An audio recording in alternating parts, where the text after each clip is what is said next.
નમસ્કાર દર્શક મિત્રો, લોકપંચમાં આપનું સ્વાગત છે। લોકપંચમાં આજે ચર્ચા કરી રહ્યા છે કે એક તરફ કોરોનાની બીજી લહેર જે છે તે નહિવત થતી જોવા મળી રહી છે અને એવામાં આગામી વર્ષ એટલે કે 2022માં ગુજરાત વિધાનસભાની ચૂંટણી છે, ગુજરાત સહિત અન્ય રાજ્યોની પણ ચૂંટણીઓ જોવા મળી રહી છે અને જેને ધ્યાનમાં રાખીને અત્યારે ભારતીય જનતા પાર્ટી હોય, કોંગ્રેસ હોય કે આમ આદમી પાર્ટી દ્વારા તૈયારીઓ કરવામાં આવી છે। ગુજરાતને ખાસ ધ્યાનમાં રાખીને 3 પાર્ટીઓ દ્વારા તૈયારી કરવામાં આવી રહી છે, જેના ભાગરૂપે રાજકીય યાત્રાઓ કરવામાં આવતી તેવું જોવા મળી રહ્યું છે। ભાજપ દ્વારા જન આશીર્વાદ યાત્રા સમગ્ર દેશભરમાં શરૂ કરવામાં આવી છે। કોંગ્રેસ દ્વારા જે એ કોવિડ-19 ન્યાય યાત્રા શરૂ કરવામાં આવી છે, તો આમ આદમી પાર્ટી દ્વારા જન સંવેદના યાત્રા શરૂ કરવામાં આવી છે।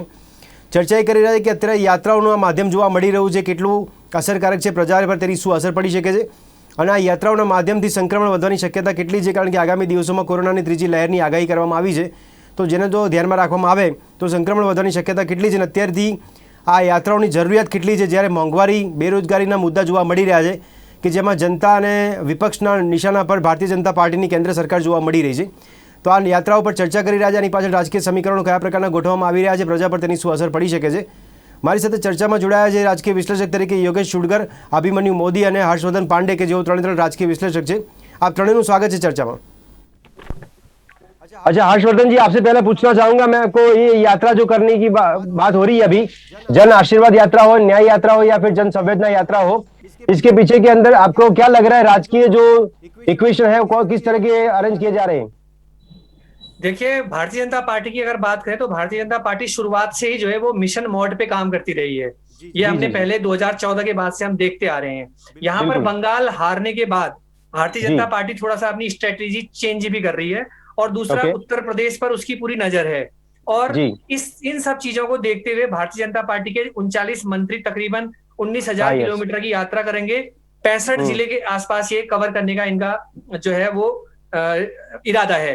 तो देखा जाए तो ये यात्रा एक तरह से संगठन के लिए भी बहुत ज्यादा महत्वपूर्ण है, क्योंकि इसके बाद आपको उत्तर प्रदेश का चुनाव फोकस करना है और इसके बाद 2024 की अगर हम बात करें तो वहां पर आपका लोकसभा चुनाव है। तो कहीं ना कहीं केंद्र सरकार की जो नीतियां हैं इनको जनता तक पहुंचाने के लिए ये एक बहुत अच्छा प्रयास भारतीय जनता पार्टी का है, जिसके तहत गांव-गांव पहुंचने का कार्यक्रम है और इसके साथ साथ केंद्र सरकार की जो योजनाएं चल रही हैं उसको जो है जनता के बीच ले जाने का मंत्रियों के जरिए एक नया प्रयोग आप कह सकते हैं है।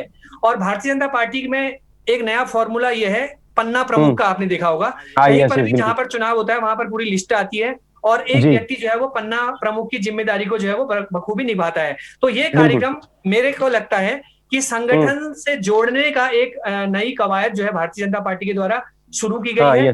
इसमें जो है अच्छे चेहरे भारतीय जनता पार्टी के जो मंत्री हैं, नेता हैं, तमाम वो सब शामिल हो रहे हैं। एक तरीके से संगठन को नए सिरे से मथने की कोशिश जो है इस प्रयास के जरिए भारतीय जनता पार्टी कर रही है और मंत्रियों को भी पता है इसके बाद उन्हें चुनाव लड़ना है। जाहिर सी बात है, केंद्र सरकार की नीतियों को जितना ज्यादा से ज्यादा जनता के बीच पहुंचाने की आप कोशिश करेंगे उतना भारतीय जनता पार्टी के संगठन में इजाफा होगा, पार्टी के वोट बढ़ेंगे और सीटें बढ़ेंगी। तो जाहिर सी बात है हर्षवर्धन जी, यानी आप एक ये बोलना चाहते हो कि एक तीर से 2 निशान लगाया जा रहा है 2022 और 2024 की?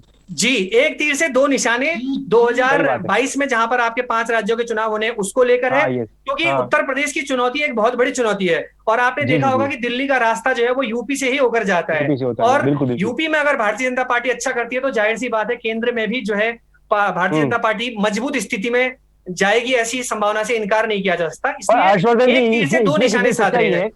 इसमें कितनी सच्चाई के हर्षवर्धन जी की उत्तर प्रदेश में योगी आदित्यनाथ और दिल्ली में बैठे हुए नरेंद्र मोदी जी, इन दोनों में बहुत बड़ा विरोधाभास देखने को मिल रहा है?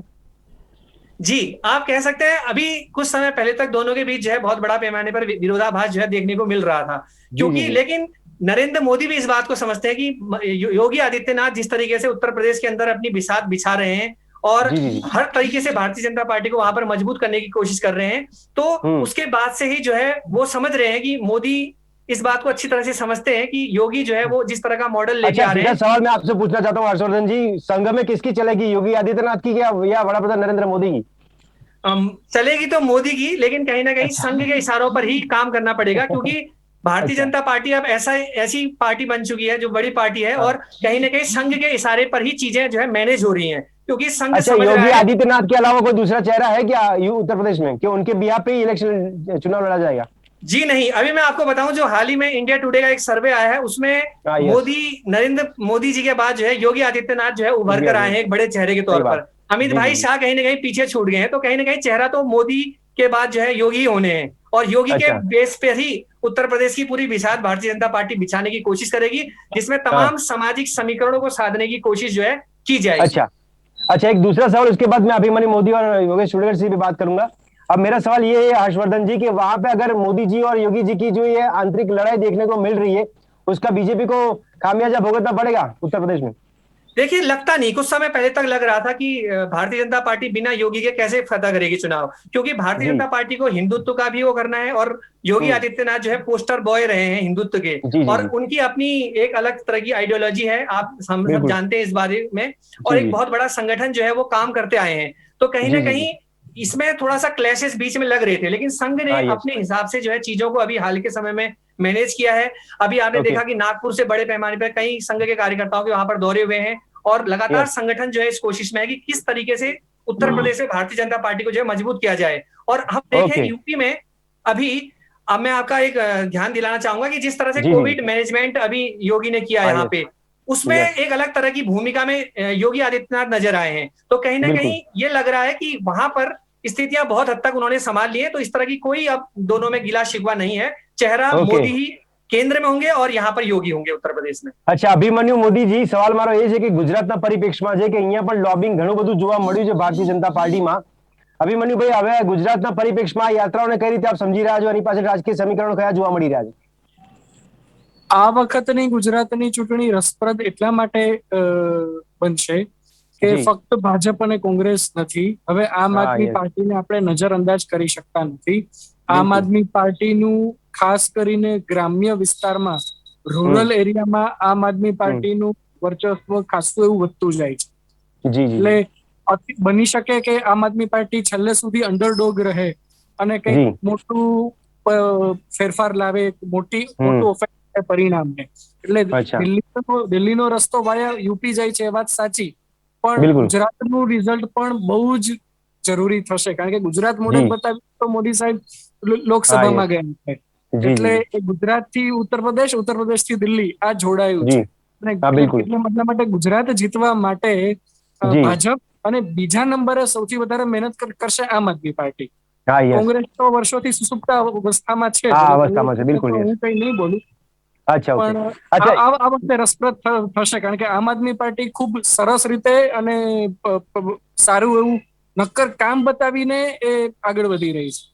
યોગેશભાઈ, દેશના મુદ્દા છે, લોકસભાના મુદ્દા છે મોંઘવારી અને બેરોજગારી, અને એવામાં ગુજરાત હોય કે અન્ય રાજ્યો માટે જો કેન્દ્રના મંત્રીઓ દ્વારા જો આ યાત્રાઓ કરવામાં આવતી હોય, તો સવાલ મારો યોગેશભાઈ થાય છે કે આ 2024 ના પરિપ્રેક્ષમાં ચર્ચા છે કે પછી 2022 માં કેન્દ્રીય મંત્રીઓ ઉતારી રહ્યા છે? મારા આગળના બે મિત્રોએ જે કહ્યું એ પ્રમાણે 2022 અને 2024 બંનેને લક્ષ્યમાં રાખીને અત્યારે બધી જ પાર્ટીઓ કામ કરી રહી છે। ભારતીય જનતા પાર્ટી જે રીતે આશીર્વાદ યાત્રા, ભારતીય જનતા પાર્ટીને શબ્દો અને સૂત્રો ગોઠવતા બહુ સરસ આવડે છે, એ લોકો તો કઈ ના કઈ શબ્દો ગોઠવશે, પણ પ્રજાના આશીર્વાદ મેળવવા માટે એમને જે કરવાનું છે એ કરતા નથી, અને આવી રેલીઓ કરે અને મોટા પ્રમાણમાં ભીડ એકઠી કરે, ત્યારે અત્યારે કોવિડ ની સામે લડવા માટે આપણે તૈયાર થયા છે। ત્રીજું વેવ આવવાનું છે એની જે વાત ચાલે છે, ત્યારે આ બધી યાત્રાઓ કેટલી યોગ્ય છે એવું પ્રજા વિચારી રહી છે।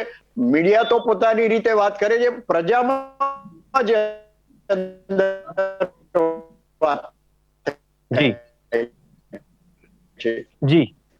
યોગેશભાઈ, પણ કેન્દ્રીય મંત્રીઓ શા માટે સમજી રહી છે કે આ બધા ખેલ માત્ર અત્યારે જયારે મંત્રીઓ પ્રજાના પ્રશ્નોનો ઉકેલ લાવવાને બદલે અત્યારે આ યાત્રાઓમાં વ્યસ્ત રહે છે, એ કેટલું યોગ્ય છે? તમે ગુજરાતની વાત કરો તો ગુજરાતમાં અત્યારે વરસાદને કારણે જે પરિસ્થિતિ થઈ છે, અને મુખ્યમંત્રી કહે છે પાણી આપીશું, નાયબ મુખ્યમંત્રી કે પાણી નહીં આપે, આ બધા પ્રશ્નોનો ઉકેલ કરો। અત્યારે ખેડૂતો કેટલા મુશ્કેલીમાં છે, કોવિડ ને કારણે પ્રજાને જે મુશ્કેલીઓ પડી છે એ તો ઓછી નથી થઈ, ખેડૂતોના પ્રશ્ન અત્યારે વધ્યા છે। ત્યારે સરકારે અને ભારતીય જનતા પાર્ટીએ આ વિષય ઉપર કંઈક વિચાર કરવો જોઈએ અને એના માટે યોગ્ય પગલા લેવા જોઈએ। યોગેશભાઈ, ગુજરાત વિધાનસભાની ચૂંટણી ગુજરાત ભાજપ લડશે કે પછી કેન્દ્રીય ભાજપ લડશે? હજુ તો ડિસેમ્બર 2022 ચૂંટણી આવે છે, હજુ ઘણો સમય છે. દરમિયાનમાં અત્યારે જે થર્ડ વેવ આવવાનું છે, કારણ કે ફર્સ્ટ સેકન્ડ વેવમાં તો તમે ભોપાળું કર્યું છે અને પ્રજાના હજુ એ દિલમાં એ વાત ગઈ નથી. ખેડૂતોના પ્રશ્નો અત્યારે જે છે એમાં જો તમે નિષ્ફળ નીવડશો તો 2022માં બહુ સહેલું નહીં પડે, કારણ કે ખેડૂતો એના પણ વોટ ગણવા જોઈએ. તમે એમ વિચારો કે અમે ઓબીસી કરીએ ને એસસી કરીએ અને વોટ મળે, આ વાત ભૂલી જાઓ. અત્યારે પ્રજાની મુશ્કેલીઓ જે છે એને જો દૂર ન કરો તો વોટ મળવા મુશ્કેલ છે. ફક્ત તકલીફ એટલી છે કે સામે કોઈ ઓપ્શન નથી. અને જેમ મારા મિત્રે કીધું એમ કોંગ્રેસ તો અત્યારે સુષુપ્ત અવસ્થામાં છે, પણ એક વાત બી સાચી છે કે અત્યારે કોંગ્રેસ પણ પોતાની રીતે પ્રયત્ન કરી રહી છે. આમ આદમી પાર્ટી એની પાસે કોઈ પોઈન્ટ તો છે જ નહીં, માત્ર ભાજપે આ કર્યું ને આ ના કર્યું અને અમારું દિલ્હી મોડલ, આટલી વાતો સિવાય એમની પાસે કોઈ પોઈન્ટ નથી. ભલે અત્યારે ગ્રામ્ય વિસ્તારમાં એમને સાંભળવા લોકો બધા ભેગા થાય છે અને એમને સારો રિસ્પોન્સ મળ્યો છે, એ પણ નોંધપાત્ર વાત છે. પણ અત્યારે 2022ના ઇલેક્શનને ધ્યાનમાં રાખવામાં આવે તો પ્રજાનું કામ કરો. જી ઓકે, અભિમન્યુભાઈ મારો સવાલ એ છે કે ભાજપે ગુજરાત મોડેલ બતાવીને કેન્દ્રની સરકારમાં બેઠી હતી. આપને ખ્યાલ હશે કે 2014 પહેલા ગુજરાત વિકાસ મોડેલ બતાવવામાં આવ્યું, અને ગુજરાતમાં આમ આદમી પાર્ટી દિલ્હી મોડેલ બતાવીને ગુજરાત કવર કરવા માંગે છે. તો આપને શું લાગે છે કે પ્રજાનો મિજાજ શું હોઈ શકે છે, અથવા તો કોને ફાયદો વધારે થઈ શકે છે? ભારતીય જનતા પાર્ટીનું ગુજરાત વિકાસ મોડેલ યથાવત રહેશે કે દિલ્હી મોડેલ પર ગુજરાતીઓ વોટ આપવાની તૈયારી બતાવે? એ તો હવે બંને પક્ષના લોકો કઈ રીતે પોતાના મુદ્દા મૂકે છે અને પ્રજાને કન્વિન્સ કરી શકે છે કે નહીં. ગુજરાતીઓ પાસે અત્યારે ફરિયાદો નથી એવું નથી. ગુજરાતીઓ ઘણા ત્રસ્ત છે. સેકન્ડ વેવ પછી લોકોને બહુ તકલીફ પડી છે, વરસાદ ખેંચાયો છે અને પ્રજા પાસે ખિસ્સામાં રૂપિયા રહ્યા નથી. બિલકુલ. એટલે આમાં તમે પણ હમણાં પૂછતા હતા ને કે ભાઈ લડશે અહીંના રાજ્ય કક્ષાના મંત્રીઓ લડશે. બિલકુલ. એટલે એ ભાજપની જૂની એ સ્ટ્રેટેજી રહી છે ને એ જ રહેશે કે શરૂઆતમાં બધા ભાજપના નાના કદના નેતાઓથી લઈને મોટા કદના નેતાઓ આવશે અને છેલ્લે એ લોકો હુકમનો એકો એટલે કે મોદી સાહેબ આવી અને 15-20 જગ્યા સભાઓ ગજવી જશે ને એ જ સમયે ધર્મનો અને હિન્દુને એ મુદ્દો પણ ઉછળશે. આ બધા વચ્ચે આમ આદમી પાર્ટી પોતાના નક્કર મુદ્દાઓ કેવી રીતે રજૂ કરી શકે છે?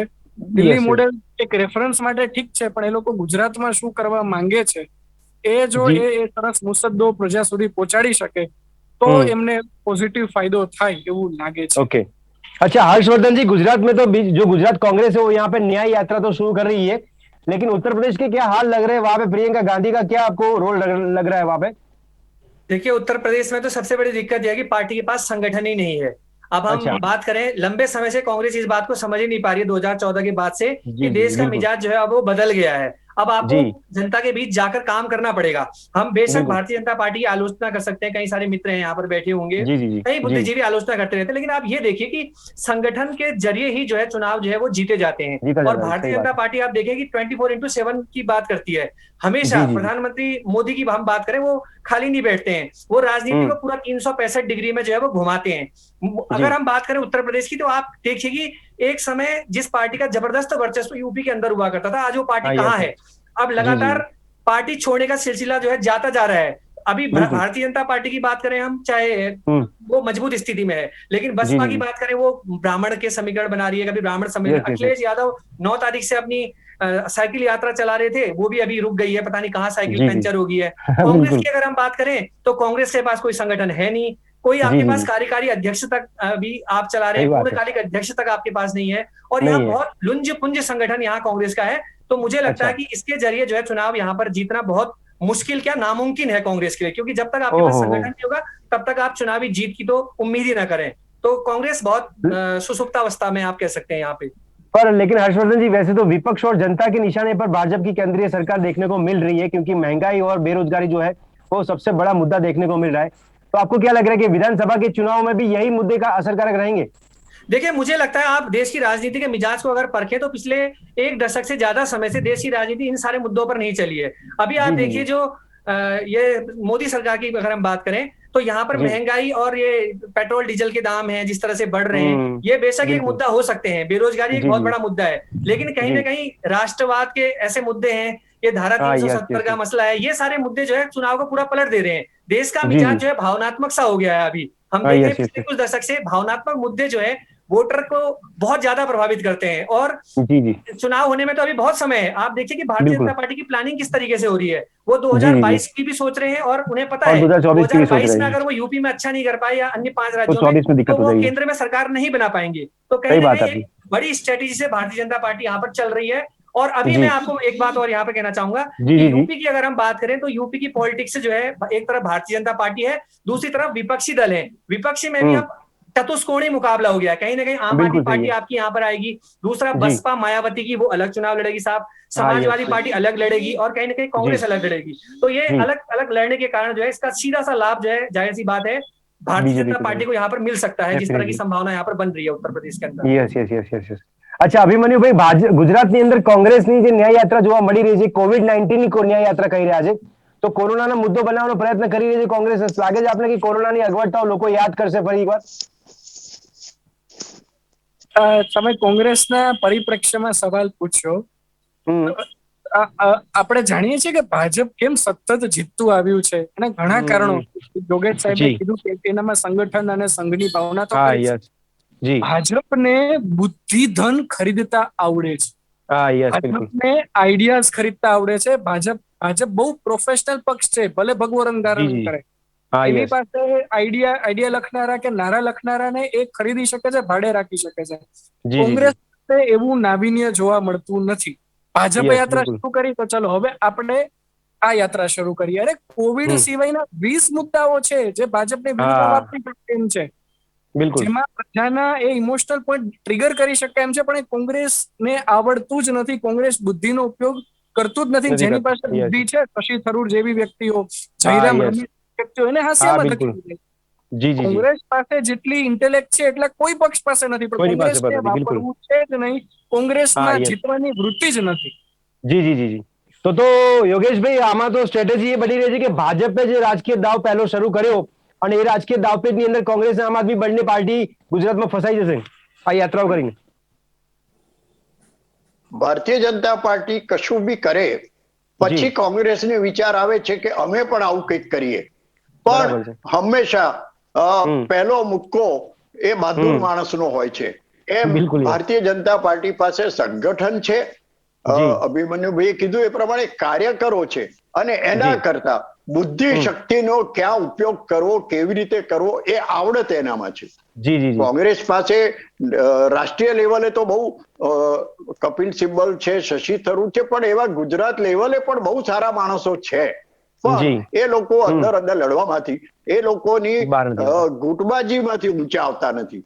અત્યારે કેટલા વખતથી તમે જુઓ કે એમને ગુજરાત પ્રદેશના પ્રમુખની નિમણૂક નથી કરી શક્યા। ભાઈ અમિત ચાવડાને અત્યારે ચાલુ રાખ્યા છે, એમને રાજીનામું આપ્યા પછી વળી પાછા પેલા ભાઈ હાર્દિકને કાર્યકારી પ્રમુખ બનાવ્યા છે। અરે ખાલી અમદાવાદ મ્યુનિસિપલ કોર્પોરેશનની ચૂંટણી થયા ને કેટલો વખત થયો, એના કોઈ નેતાનું નામ નક્કી નથી કરી શકતા। એટલે કોંગ્રેસ અત્યારે શું કરી રહી છે એની ઉપર કોઈ સંશોધન કરે તો પીએચડી થવાય, આટલું બધું અંદર ઊંડું ચાલી રહ્યું છે। એટલે કમસે કમ ભાજપની નકલ કરીને ન્યાય યાત્રા કાઢો, એના કરતા ભાજપની નકલ કરીને તમારું સંગઠન મજબૂત કરો, ભાજપની નકલ કરીને બુદ્ધિનો ઉપયોગ કરો, ક્યાં પ્રજાના મુદ્દાઓને વાચા આપો, ખાલી દેખાવ કરો, પ્રેસ નોટ, એર કન્ડિશન રૂમમાં બેસીને પ્રેસ નોટો આપો, એનાથી કશું નહીં। અચ્છા યોગેશભાઈ, પણ અત્યારે સમય યોગ્ય લાગે છે યાત્રાઓ માટે યોગ્ય સમય લાગે છે આપણે? યાત્રા માટે તો આ ભારતીય જનતા પાર્ટી, કોંગ્રેસ કે આપ પાર્ટી ત્રણેયને માટે આ ખોટો સમય છે। અત્યારે લોકો સુધી પહોંચો, લોકોના પ્રશ્નોના નિકાલ લાવો, અને જે પ્રજાની પાસે જે મુશ્કેલીઓ છે એ મુશ્કેલીઓ સમજી એના ઉકેલ લાવો। તમારી પાસે સત્તા છે, તમારી પાસે વ્યવસ્થા છે, તંત્ર છે, તમે આ બધું ના કરી શકો। પ્રજામાં જે રોષ છે એ રોષ ચૂંટણીમાં દેખાશે, અને કોવિડના કારણે લગભગ મોટા ભાગના કુટુંબોએ પોતાના કંઈક સ્વજનો ગુમાવ્યા છે, એ જે દિલ ઉપર એમને જે ઘાવ લાગ્યો છે એ તો ક્યારે ભૂલાવાનો નથી। પણ અભિમન્યુભાઈ આગળ તહેવારો આવી રહ્યા છે. ઓક્સિજનની રામાયણો. યસ, અભિમન્યુભાઈ આગળ તહેવારો આવી રહ્યા છે. તહેવારોમાં લોકો પ્રતિબંધ મુક્ત. તહેવારમાં તમે આટલી મોંઘવારીમાં લોકો તહેવાર કેવી રીતે ઉજવશે? તમે ઢોલ નગારા લઈને યાત્રાઓ કાઢો છો અને બધા ફુલાર પહેરીને બધા ખેલ કરો છો, પ્રજાને શું મુશ્કેલી છે તો વિચારો. હા, યસ, બિલકુલ. અચ્છા અભિમન્યુભાઈ, મારો સવાલ એ હતો કે તહેવારો આવી રહ્યા છે, એવામાં તહેવારો પર પ્રતિબંધ મૂકવાની વાતો ઘણીવાર ચર્ચા કરવામાં આવી રહી છે. હજી આગામી દિવસોમાં કેસો કેટલા વધે છે એના પર ડિપેન્ડ છે, અને એવામાં યાત્રાઓ કરવામાં આવી રહી છે. તો આપને શું લાગે છે કે સંક્રમણ વધવાની શક્યતા કેટલી, અને એના માટે નેતાઓ કે રાજકીય પાર્ટીઓ કેટલી જવાબદાર બનશે? સંક્રમણ વધવાની શક્યતા તો ખરી, કારણ કે ગરબા થવાના નથી. વડોદરા, રાજકોટ, અમદાવાદના ઘણા બધા આયોજકોએ ના પાડી દીધી છે. જન્માષ્ટમીનો મેળો નથી થવાનો, પણ લોકો ફરવા જશે, લોકો પિકનિક સ્પોટ ઉપર ભેગા થશે, એટલે સંક્રમણ તો વધશે. પણ એમાં કોઈ જે રાજકીય પાર્ટી જવાબદાર છે એવું કોઈ એ લોકો પણ નહીં સ્વીકારે, અને પ્રજા એની ઉપર બ્લેમ નહીં કરે. અને ફર્સ્ટ વેવ વખતે બિહારમાં ને એમાં એલસીડી ને એલઈડી ટીવીઓ ગોઠવીને પબ્લિકને ભેગી કરી, બરાબર. એટલે એ ભાજપ તો 24/7 એ મિશન મોડમાં જ છે, અને મોદી સાહેબ ચૂંટણી પ્રચારના મોડમાં હોય છે, ને આ કોઈ રહસ્ય નથી કે લોકો ખુલ્લેઆમ સ્વીકારે છે. जी जी जी जी. अच्छा हर्षवर्धन जी, आपको क्या लग रहा है कि अगर ये पॉलिटिकल यात्राएं ऐसे ही होती रहेगी तो पूरे देश में अभी तो कोविड के जो केस आते हैं उसमें कितना इजाफा हो सकता है? देखिए, मैं तो इस बात से आपकी सहमत हूं कि जिस तरीके से यात्रा निकल रही है, यात्राएं ठीक है आप करिए, लेकिन कहीं ना कहीं जो कोविड का प्रोटोकॉल है इसका भी पालन करें, क्योंकि दूसरी लहर जो है वो बहुत ज्यादा जानलेवा देश के अंदर साबित हुई है, और तीसरी लहर में भी अगर इसी तरह की ढुलमुल तैयारियां हमारी रही तो ये केस बहुत ज्यादा बढ़ सकते हैं. आप अभी देखिए कि जितने भी 8 राज्य हैं उनके अंदर अभी भी जो है एक तरह से लॉकडाउन के साये में ही वो जी रहे हैं, और कई राज्य जो है उनमें आंशिक ढंग से जो है वो लॉकडाउन है. तो कहीं ना कहीं राजनेताओं को इस बात को समझना पड़ेगा कि विकास कार्य भी हो, आप उद्घाटन करिए, फीता काटिए, हर चीज करिए, लेकिन कहीं ना कहीं एक तरीके से कीजिए. और इन यात्राओं में एक खास बात हमें ये भी देखने को मिली, कहीं कोई पालन नहीं किया जा रहा है, बस कागज में केवल चल रहा है सब ढुलमुल रवैये से, और कोई सही बात है. चलिए आपकी बात से चर्चा को समाप्त करेंगे हम. દર્શક મિત્રો, આ ચર્ચાને સમાપ્ત કરે છે અને ત્રણેય રાજકીય વિશ્લેષકો દ્વારા સમજવાનો પ્રયત્ન કરવામાં આવતો કે આ યાત્રાઓ કેટલી જરૂરી છે, કેટલી યોગ્ય છે. એવામાં એટલા માટે ચર્ચા કરવામાં આવી રહી છે કે આગામી દિવસમાં કોરોનાની ત્રીજી લહેરની આગાહી છે, તહેવારો આવી રહ્યા છે, એમાં લોકોને અત્યારે તહેવારો ઉજવવા માટે પણ નિરુત્સાહ જોવા મળી રહ્યા છે, કારણ કે એક બાજુ મોંઘવારી અસર કરી રહી છે, કોરોના પણ અસર કરી રહ્યો છે, અને એવામાં રાજકીય પાર્ટીઓ દ્વારા જે આ યાત્રાઓ ગોઠવવામાં આવી છે એમાં ભલે તેઓ રાજકીય સમીકરણો ગોઠવતા હોય, પણ પ્રોટોકોલનું પણ પાલન કેમ કરવામાં નથી આવતું, અથવા તો કોવિડના જે નિયમો છે એનું પાલન કરવા માટે કેમ નથી આવતું? કારણ કે અહીંયા તો હવે જોવા એ મળી રહ્યું છે કે નેતાઓ માટે શું ખરેખર કોવિડના નિયમો નથી હોતા, કે રાજકીય પાર્ટીઓ આમાંથી બાકાત જોવા મળી રહી છે? ખાલી માત્ર ને માત્ર પ્રજા જ પીસાવાનું હોય છે, પ્રજા માટે જ નિયમો સાબિત થતા હોય તેવું અત્યારે રાજકીય પાર્ટીઓ સાબિત કરી રહ્યો તેવું જોવા મળી રહ્યું છે.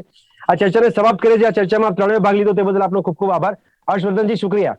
ધન્યવાદ. ધન્યવાદ.